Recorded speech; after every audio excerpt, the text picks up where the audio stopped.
Son premier album sort au Libéria en 1970. Cette œuvre, intitulée Atomoli glacé, sera suivie en 1972 de Niayou, produit à Paris en France.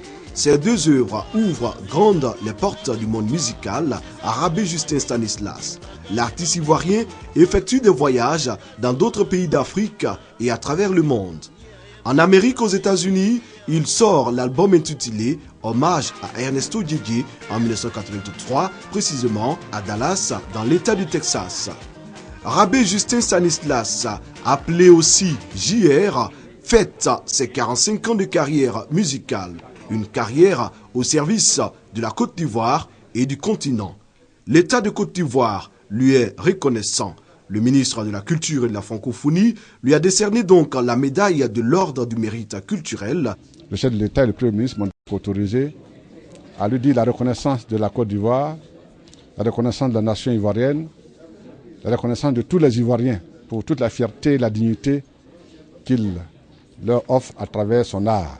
Et je voulais donc dire à Justin Stanislas que les Ivoiriens sont fiers de lui et nous l'encourageons à continuer et à servir d'exemple à la jeunesse qui a besoin de modèles.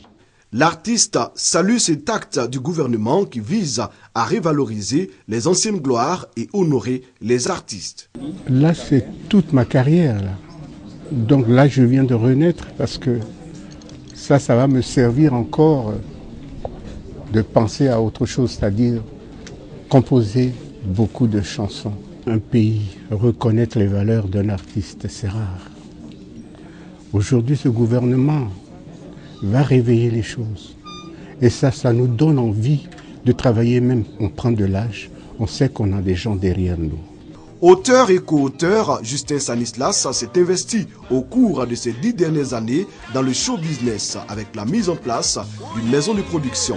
Les albums intitulés Drebablini et Phoenix sont les œuvres sorties de cette entreprise.